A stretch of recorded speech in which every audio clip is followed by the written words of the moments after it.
Number 15. The Blast. If you're gonna go out with a bang, might as well do it right with 25 gallons of gas and 40 pounds of propane, Michael McNeil wrote chillingly on Facebook beneath a photo of those same items. The 48-year-old Long Island man was going through a divorce that included a restraining order against him. When it appears he planned what was about to unfold, McNeil was unaccounted for by police, who would spend the following days digging through the charred remains of the garage that he'd blown to smithereens. The captioned photo appeared on Facebook in December 2013. He claimed the propane and gas were reserves for the winter, but when police responded to a domestic dispute call at the McNeil home on a Tuesday night in August 2014, the blast soon followed. The officers had been escorting the man's wife and daughter down the driveway when the garage erupted into a fiery pit. As one might have guessed, the fire appeared intentionally set upon investigation by authorities. Number 14. MH17. When a Dutch man was about to board a Malaysian flight at Amsterdam's airport in 2014, he snapped a photo of the airplane on the tarmac. If it disappears, this is what it looks like, he wrote on Facebook, assumably making a dark quip about the Malaysian flight that disappeared without a trace over the Indian Ocean a mere 5 months earlier. Little did the man know what was about to happen. The flight he was about to board would soon be taken down over Ukraine. The Dutch passenger, named Korpan, posted the picture before boarding with his girlfriend, both of whom did not make it.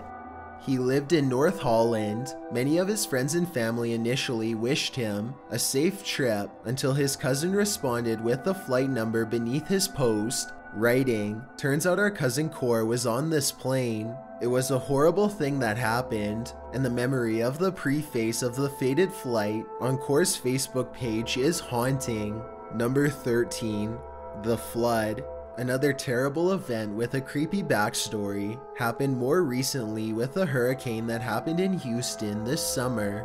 A 21-year-old National Guardsman named Darren Charles Mitchell was caught up in the floodwaters in his blue truck. He called his family and managed to post this frightening photo before he was overcome by the water.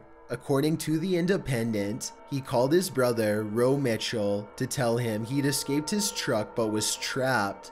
But it was soon after that he posted his final Facebook post, showing the rising floodwaters through his windows, back inside the truck, which would soon be swept away. "All I wanted to do was go home," he wrote. Number 12. Seasick. On New Year's Day, January 1st, 2015, the Filipino crew of an ill-fated cargo ship was about to meet their doom, and one sailor, Alexis Paella Bacala, would preface their collective fate on Facebook with a New Year's greeting, a status update with a single word, seasick, and additional info on that seasickness. His last words were a reckoning. "The storm is coming to us," he wrote, in a reply to a friend questioning where his ship was located. The bulk Jupiter, Bacala's ship, sent out a distress signal that very night. Not long after, the ship sank off the coast of Vietnam on January 2nd. Out of 19 crew members, only one made it, and it wasn't Bacala. Perhaps Facebook can be utilized as a means for emergency rescue, to keep an eye on early alerts if future ships ever come to similar toil. Number 11. The couple that vanished. When a loved one disappears, one of the first things people do nowadays is check their social media accounts. If they've logged in recently or made any impressions on their page, family and police will take note, as they did in the case of Charlie Carver and Kayla Brown. The couple from South Carolina disappeared in August 2016. Since their disappearance, loved ones began monitoring their Facebook accounts and, in fact, didn't come up empty. Posts appeared on Carver's account, but the creepy thing was, family insisted that it wasn't the couple posting. Someone appeared to have hacked their account. A week after the pair disappeared, a post claiming the couple was fine showed up on Carver's page. Soon after, some of Carver's history was edited. Life events that never happened were added to his timeline, including the couple's marriage, a pregnancy announcement, and a house purchase. To make the story even stranger, Carver was going through a divorce at the time, and Brown had told a friend that Carver's soon-to-be ex-wife had been doing all kinds of really crazy scary stuff, including stalking her. The missing couple didn't take their Pomeranian or their belongings when they vanished, leaving many to believe they didn't run off but rather had met a much more terrible fate. They were correct to think so. In the end, the ex had nothing to do with the couple's disappearance. Todd Kohlhepp was a real estate agent who had hired the pair to do some house cleaning work on his farm near Woodruff, South Carolina. Brown had been cleaning houses for him and his real estate company for a while, so she didn't think she was in danger, but when they arrived, Todd came out of his garage blasting, taking Carver's life on the spot. Brown was then dragged into Todd's garage and kept there for 2 months because of a social media post by Brown that showed she'd planned to meet Todd at his property and a final ping from her cell phone on the property. Police had a lead. They searched the property, where they eventually discovered Brown chained inside a storage container. As dangerous as Facebook can be at times, it saved a life in this case. Number 10. Happy. In April 2014, a 32-year-old woman was driving down a U.S. highway, Interstate 85 in North Carolina, at 8:30 in the morning when she decided to take a selfie and update her Facebook status as she drove. "The happy song makes me so happy," she wrote. A moment later, she passed away. Courtney Sanford had crossed into the Central Reservation, and on the other side was a recycling truck. 73-year-old John Wallace Thompson went off the road as Sanford's car went up in flames. Friends informed police that her post had appeared on Facebook around the time of this happening. In a matter of seconds, a life was over just so she could notify some friends that she was happy. Lieutenant Chris Weisner said he noted that doing so isn't worth it, and this incident was a grim reminder to pay attention while driving. Number 9. Facebook stalker. Redditor Creepers Be Gone submitted this creepy story to the site's r/creepypms board a few years ago. In it, she said the exchange between her and a former classmate started innocently enough. "At first, I didn't recognize him because the last name was different, and he had physically changed quite a bit since the last time I had seen him," she wrote. "Went ahead and accepted the request, and he almost immediately went through all of my pictures and started liking them. What she found was that his profile was a bit off. He only had a handful of friends and was supposedly engaged. But when she clicked onto his alleged fiance's profile, it too seemed off. No posts and 0 pictures of her." Further investigation also showed that this fake fiance was the only one to comment on his posts, many of which centered around being misunderstood. The happy couple's writing styles were also identical, with painful exchanges that read like they were both in their early teens, despite being in their early 30s. Maybe they were a match made in heaven, or could this be part of a creepy mystery? A couple days later, she googled the former classmate's last name, which was different than she'd remembered. Guess what she found out? The man was a convicted offender. His last known address was in a whole other state. Instead of unfriending the guy, she restricted his access to her posts, but kept him on her friends list for pure entertainment value alone. A half a year went by after the friending, not a word having been exchanged between them, and the offender suddenly decided to send this message to her inbox: "Time to block him." Many Redditors also suggested that she alert the local police. This offender not being registered at a local address, and yet consistently checking in at local places, potentially broke a law by not re-registering in his new location. Hopefully, she took the advice. Number 8. Busted by Facebook.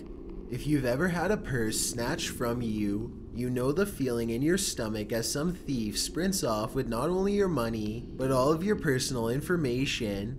Now imagine if that thief started snapping selfies on your phone that were then uploaded to your Facebook account. That's exactly what happened in Georgia when this man snatched a woman's purse from her unlocked car while she ran in to grab her child from daycare. It wasn't until the woman arrived home that she noticed her phone and purse had vanished, but she was in luck. According to police major Jason Bolton, the suspect apparently took a picture of himself on her phone, and due to her settings, it automatically uploaded to her Facebook page. Bolton was sure the suspect didn't know what he'd done. If he had, he would have deleted the pic immediately. When the woman's friend saw the photo on her Facebook page, she alerted her friend, who then told police. The picture quality was so good that the police were thrilled. The guy was so recognizable, gold teeth and all. We've used Facebook in the past to solve some cases or help get warrants, Major Bolton said, but never have we seen a case like this where the potential suspect provided his own picture to us to use in the investigation. Number 7. Posts from the afterlife. In 2014, Redditor Nate SW posted something terrifying. His passed away girlfriend was messaging him on Facebook. He claims she passed away on August 7th, 2012, when someone ran a red light as she was headed home from work. Nate had been in a long-term relationship with her and would have married her, he said, if she was into the idea of marriage. 13 months after her passing, she messaged Nate on September 4th, 2013. Emily's Facebook account had remained active as sort of a memorial. Nate knew Emily's mother had her login and password, so he initially thought it was Susan messaging him from Emily's account. Months passed. Then in mid-November, after Susan had told Nate she hadn't logged in, he received another message from Emily, one that he thought must be from one of Emily's friends who was screwing with him, recycling earlier messages from the couple's chat history. A couple months later, Emily began tagging herself in Nate's photos in the empty spaces next to him. In his own words, I would get notifications for them, but the tag would generally always be removed by the time I got to it. This is the first time I actually caught one. Nate started losing sleep. He was angry. Whoever was doing this was being very mean. A self-described social recluse, Nate became even more of a hermit. He decided to talk to Emily's hacker. 10 days later, the hacker answered, again with messages recycled from their past conversation. The messages kept coming, despite Nate having changed Emily's password numerous times. They kept coming through April and May. Finally, Nate memorialized her page, and when he did, she responded with the messages Nate had sent the day Emily passed. Now, every time he hears the Facebook ping, he wonders, is it Emily? Number 6. Revenge. If you ever date a police detective and it goes bad, don't try to impersonate or defame him. Seems like common sense. But it wasn't to Dana Thornton. When she and Detective Michael Lysandra broke up in 2007, Dana wanted to get even. So what did she do? She created a fake Facebook profile for Michael, who is, let me remind you, a police detective, and used this fake Michael to badmouth his career and lifestyle choices. I'm a sick piece of scum with a gun, she wrote in one post. This was not just a lover scorned. The detective saw this impersonation for what it was, identity theft. When Michael took his ex to court, she pleaded not guilty. Superior Court Judge David Ironson was on the case, however, and he noted that the evidence did, in fact, show that Dana had injured her ex's reputation. This revenge, it seems, was not so sweet. Number 5. Creepy stranger. Facebook or any other social networking site can sometimes be a scary place, especially for children. And when older strangers start liking or commenting a little too frequently on a child's posts, it's almost always a red flag. This is what happened to Taylor Oakley when she befriended a stranger by the name of George. a likely alias, a stranger who just so happens to be a 40 to 50-year-old man. In one post, Taylor wrote, "Like for a massage." She misspelled the word message, but George was quick to be as creepy as possible, commenting with a suggestive, "A massage, eh? Well, goodness then, haha." Taylor chose to ignore him. Nice move, although I would have gone one step further and blocked him. Because on the next post, which the young girl posted that she felt ugly, likely shooting for some support from friends, she got another response from George, asking the girl to message him. Hopefully Taylor did not, but whether she did or not, George wasn't done creeping on her profile. When Taylor posted a selfie, his immediate response was to tell her she was very beautiful, and after she replied with a thank you, he went on to say how mature and angelic she looked. Taylor replied, reminding the creepy old man that she didn't know him. That's when Taylor's friend, Alexander, dropped in to save the day with none other than a meme.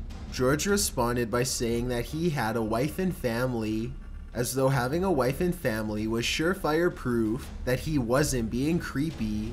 What happened to George afterwards remains a mystery.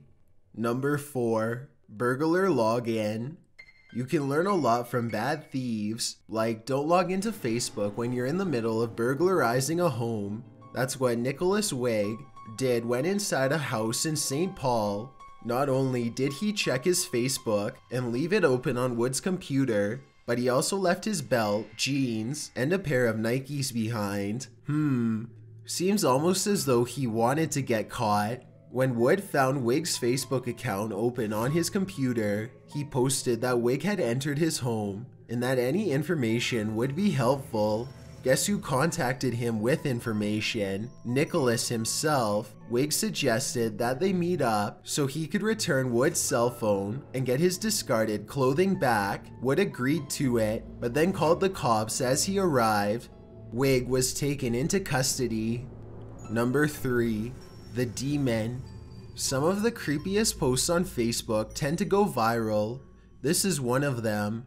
In it, an image posted by Richard Christensen appears to show what some are calling a demon and others are calling an angel. The tagline written by Richard read, "What do you see in this picture for real? Anybody?" The dark, looming figure in the photo appears to have large wings and spikes atop its head as it hovers in someone's yard. Since its posting, the photo has been shared more than 60,000 times across the platform, and yet, no one can seem to agree on what the creepy object is, an angel or a demon, or some other scary creature. Number 2. Schools be warned.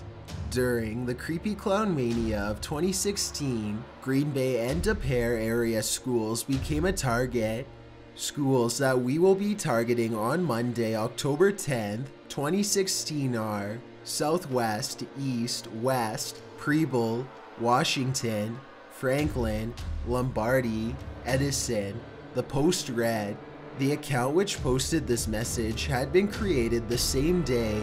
Police presence was boosted around the schools in question, and precautionary measures were taken to ensure school safety. At the time, creepy clown sightings were happening across the country, and this targeted Facebook post was not an isolated incident.